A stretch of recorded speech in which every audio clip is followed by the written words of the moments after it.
दहशतगर्दों को निशाने इबरत बना दिया जाएगा। सानिया पेशावर पर रियासत पाकिस्तान का दो टोक फैसला, शोहदा का लहू आएगा नहीं जाएगा।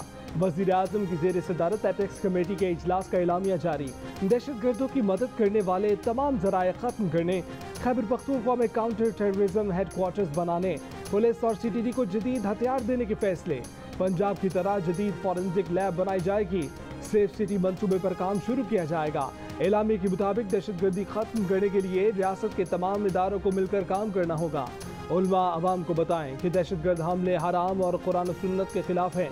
बेगुनाहों का खून बहाने वालों का इस्लाम से कोई ताल्लुक नहीं। तवक्को है कि कौमी सियासी क़यादत एक मेज़ पर बैठेगी और कौमी इत्तफ़ाक़ राय से इक़दामात का फैसला करेगी। Army chief general Asim Munir ने पेशावर पुलिस लाइन्स में धमाके की जगह का दौरा किया।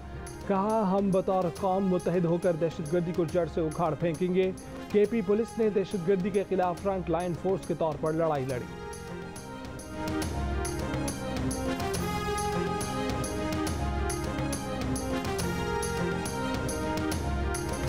तहरीक इंसाफ ने वजीर आजम को की दावत ठुकरा दी। एपेक्स कमेटी के इजलास में शरीक नहीं हुई। ऑल पार्टीज कॉन्फ्रेंस में आने से भी साफ इनकार कर दिया। वजीर आजम शहबाज शरीफ ने एपेक्स कमेटी से खिताब में इमरान खान को निशाने पर ले लिया। बोले, एक तरफ जुल्म का बाजार गर्म करने वालों को सेटल करने को तैयार हैं, दूसरी तरफ मुल्क की तकदीर बदलने के लिए अपने से हाथ मिलाने को भी तैयार नहीं है। कौम सवाल करती है, दहशतगर्दी के मुकम्मल खात्मे के बाद पेशावर का वाक़या कैसे रूनुमा हुआ। अफसोसनाक है कि वाक़े के बाद सोशल मीडिया पर बेजा इल्ज़ाम तराशी की गई। तहरीक इंसाफ के रहनुमा शाह महमूद कुरैशी ने कहा है कि बुध को पैगाम आया कि Tehreek Insaf all parties conference का हिस्सा बन जाए। एक तरफ दावत आती है कि चैलेंजेस पर सर जोड़ कर बैठना चाहिए, दूसरी तरफ पर्चों का सिलसिला जारी है। ये मुतजाद चीज़ें हैं। APC का एजेंडा तो बताएं, वो चाहते क्या हैं? क्या हम उनकी नाकामियों पर मोहर लगाने आ जाएं?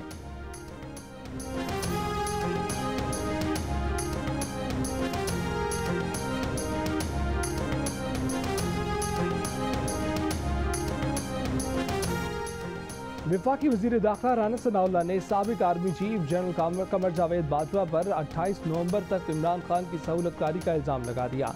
कहा कि 28 नवंबर तक जनरल बाजवा और जनरल फैज़ हमीद इमरान खान की सहूलतकारी करते थे। अब इमरान खान की सहूलतकारी नहीं हो रही, इसलिए वो पागल हो गए हैं।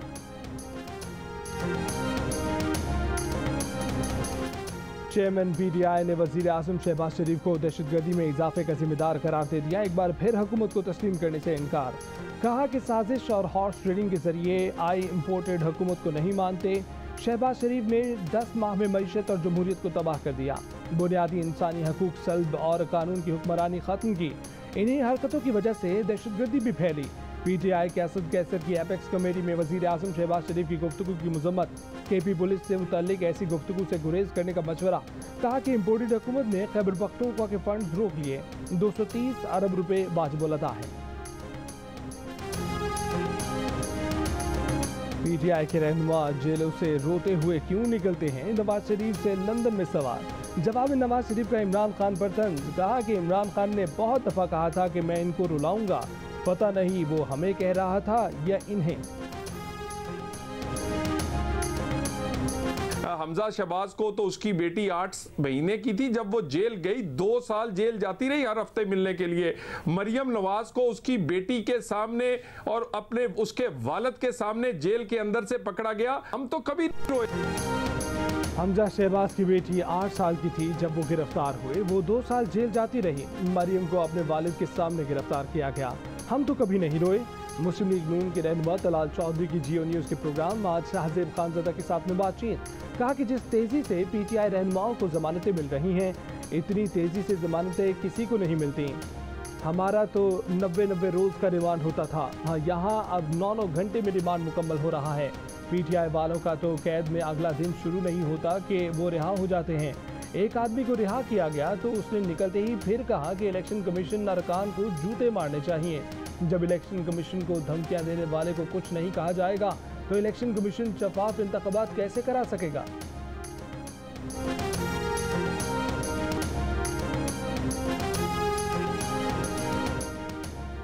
इलेक्शन कमीशन बताए कब कराएगा इलेक्शन। गवर्नर को छोड़ें, आप इलेक्शन की तारीख दे दें। लाहौर हाईकोर्ट का इलेक्शन कमीशन के वकील से मुकालमा। पंजाब में इलेक्शन की तारीख से मुतल्लिक PTI की दरख्वास्त पर समाअत। जस्टिस जवाद हसन ने कहा कि आइन में दर्ज है कि इलेक्शन 90 रोज़ में होने हैं। इससे पहले भी मुआशी सूरत हाल ख़राब थी मगर इलेक्शन तो हुए थे। वकील इलेक्शन कमीशन ने जवाब दिया कि इलेक्शन कराने के लिए तैयार हैं।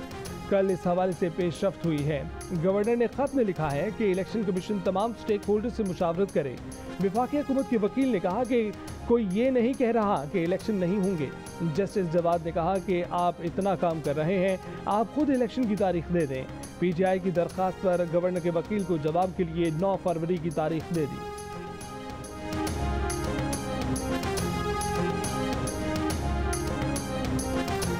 इंतखाबात शफाफ बनाने के लिए इलेक्शन कमीशन ने पंजाब और खैबर पख्तूनख्वा के तमाम बल्दियाती इदारों और कैंट के ओहदेदार मुअत्तल कर दिए।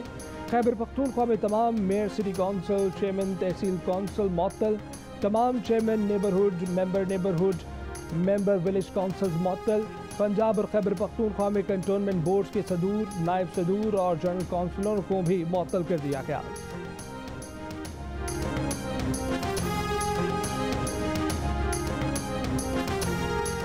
चेयरमैन PTI इमरान खान का ज़िमनी इंतखाबात में हिस्सा न लेने का फैसला। ज़िमनी इंतखाबात में PTI के साबिक़ अरकान कौमी असम्बली हिस्सा लेंगे। इमरान खान ने साबिक़ अरकान असम्बली को कागजात नामजदगी जमा कराने और अपने हलकों में इलेक्शन मुहिम शुरू करने की हिदायत कर दी। शाह महमूद कुरैशी का कहना है कि इमरान खान ने कौमी असम्बली के ज़िमनी इंतखाब में हिस्सा लेने या न लेने का फैसला अभी नहीं किया। इलेक्शन कमीशन ने 16 मार्च को ज़िमनी इंतखाबात के लिए 33 हलकों में इलेक्शन शेड्यूल जारी कर रखा है। इससे कबल इमरान खान ने ज़िमनी इंतखाबात में खुद हिस्सा लेने का ऐलान किया था। मौजूदा सूरत हाल के पेश नज़र फैसला तब्दील कर लिया।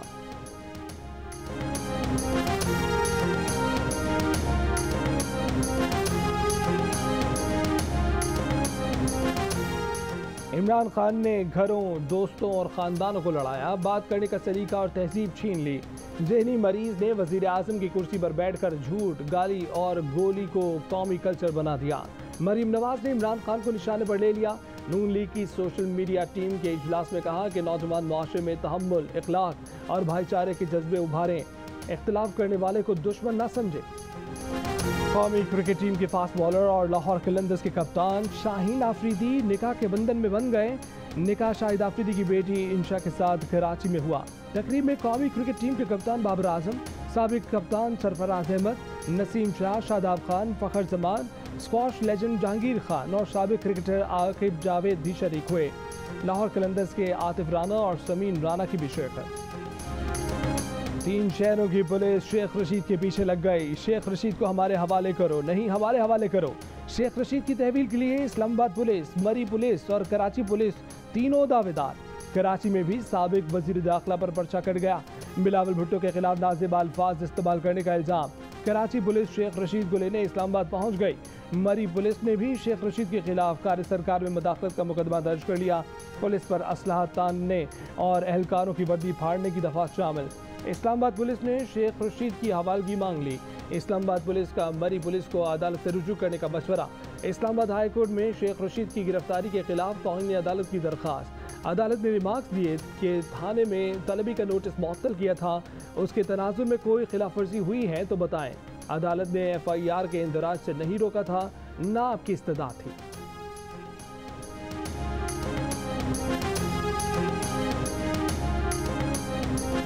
शेख रशीद के साथ साथ इमरान खान के खिलाफ भी कार्रवाई होनी चाहिए। इमरान खान के दौर में हम हर किस्म के इख्तिलाफ के बावजूद दहशतगर्दी के खिलाफ इजलासों में शिरकत करते थे। इमरान खान को भी आना चाहिए था। पीपल्स पार्टी के सीनियर रहनुमा कमर ज़मान कायरा की जियो न्यूज़ के प्रोग्राम आज शाहजेब खानज़दा के साथ में बातचीत। उन्होंने कहा कि पीपल्स पार्टी की क़यादत पर दहशतगर्दों से ताल्लुक़ का इल्ज़ाम लगाने पर इमरान खान के खिलाफ भी कार्रवाई होनी चाहिए। सियासत में मुखालफत होती है, नफरत नहीं। इमरान मुखालफत और नफरत का फ़र्क भुला बैठे हैं।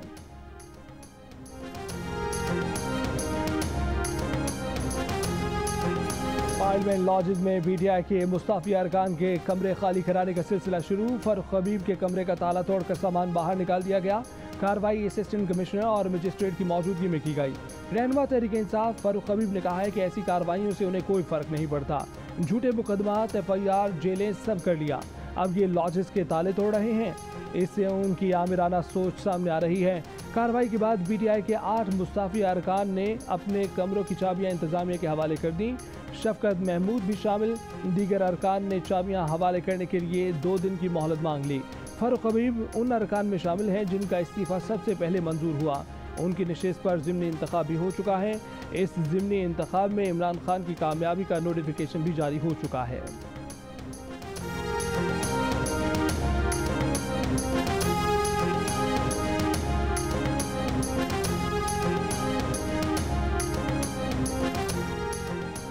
अप्रैल में रूस से खाम तेल के कार्गो आना शुरू हो जाएंगे। मुसद्दिक मलिक ने खुशखबरी सुना दी। कहा कि मार्च के आखिर में कमर्शियल डील के मामला तय होंगे, जिसमें यह तय होगा कि कितना डिस्काउंट मिलेगा और किस करेंसी में काम होगा। रूस से कमर्शियल कार्गो के सफ़र का वक्त 20-21 दिन है। वफाकी वजीर मुसद्दिक मलिक ने सेनेट को आगाह कर दिया। कहा कि ईरान की पेट्रोलियम की कंपनियों पर पाबंदी है। LPG और चंद पेट्रोलियम मसनूआत ईरान से बॉर्डर्स पर आ रही हैं। ईरान के साथ फाइनेंशियल ट्रांजैक्शन बढ़ाना मुश्किल है। पाकिस्तान बिजली महंगी करे, गैस महंगी करे, पेट्रोल डीजल पर 18% जनरल सेल्स टैक्स लगाए, LNG पावर प्लांट्स और हाउस बिल्डिंग फाइनेंस कॉरपोरेशन को बेच दिया जाए। IMF ने तकनीकी मुज़ाकरात में पाकिस्तान से मुतालबात कर दिए। कहा कि पाकिस्तान हर वो सरकारी इदारा बेच दे जो नुकसान में है। करप्शन और सुर्खफीता ख़त्म करके कारोबार आसान किया जाए। टैक्स कल्चर को फ़रोग़ दिया जाए। IMF ने गवर्नमेंट इदारों का रेगुलर ऑडिट कराने का भी मुतालबा कर दिया। PIA और पाकिस्तान स्टील का खसारा कम किया जाए। तकनीकी मुज़ाकरात के बाद अब पाकिस्तान और IMF के पॉलिसी सतह के मुज़ाकरात होंगे। IMF के मुतालबे पर ग्रेड 17 से 22 के सरकारी ऑफिसर्स के असासों की तफसीलात ज़ाहिर करने का नोटिफिकेशन जारी कर दिया गया। अब सबको अंदरूने और बैरून मुल्क असासे ज़ाहिर करना पड़ेंगे।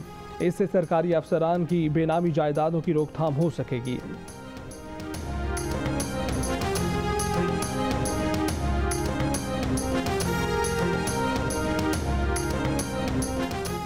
डॉलर जुमे को मजीद ₹6.5 से जायद महंगा हो गया। इंटरबैंक में क्लोजिंग तक थोड़ा नीचे आया।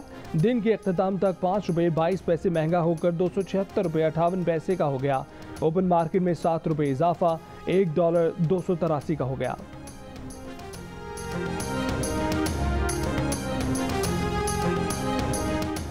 मुल्क भर की ज़्यादातर ऑयल रिफाइनरीज में 10 दिन या उससे कम अरसे का खाम तेल बाकी रह गया।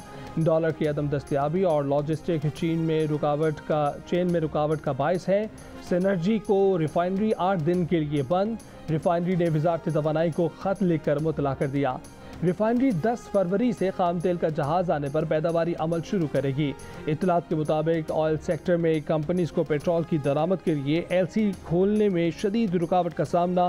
साबका बाइको रिफाइनरी सिनर्जी को में सिर्फ 3 से 4 दिन का खाम तेल का जखीरा मौजूद था।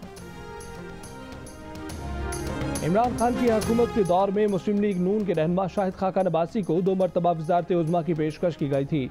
ज़राए का कहना है कि शाहिद खाकान अब्बासी ने पेशकश कबूल करने से इनकार कर दिया था। जंग और दी न्यूज़ के एडिटर इन्वेस्टिगेशन अंसार अब्बासी की रिपोर्ट के मुताबिक ये पेशकश उस वक्त के इस्टेब्लिशमेंट ने एक मुश्तरका दोस्त के तवस्सुत से की थी।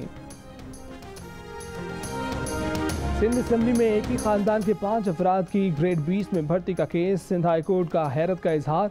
अदालत ने एडिशनल एडवोकेट जनरल से सवाल किया, कभी सुना है आपने एक ही खानदान के 5 लोगों को एक ही जगह भर्ती किया गया हो? यहाँ लोगों को नायब कासिद की नौकरी नहीं मिलती। एक ही खानदान के 5 लोगों को 20 ग्रेड में भर्ती कर दिया गया। पूरे खानदान को सिंध असम्बली में बिठा दिया गया। अदालत में एडिशनल एडवोकेट जनरल की जवाब जमा कराने के लिए मोहलत की इस्तदा। अदालत ने कहा कि आखिरी मौका दे रहे हैं, जवाब जमा नहीं कराया तो कानून के मुताबिक कार्रवाई करेंगे। सिंध असम्बली में मुलाजमीन का मुकम्मल रिकॉर्ड 15 फरवरी को तलब।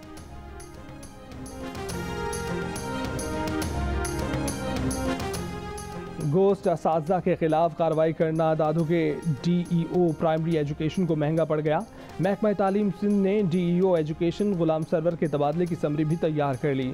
चंद रोज़ पहले धमकियां देने पर गोश्त असातिज़ा को मुअत्तल किया गया था, लेकिन इंक्वायरी रिपोर्ट के बगैर धमकियां देने वाले असातिज़ा को 1 रोज़ बाद बहाल कर दिया गया था। ज़िला दादू में इस वक्त तकरीबन 1100 गोश्त असातिज़ा हैं।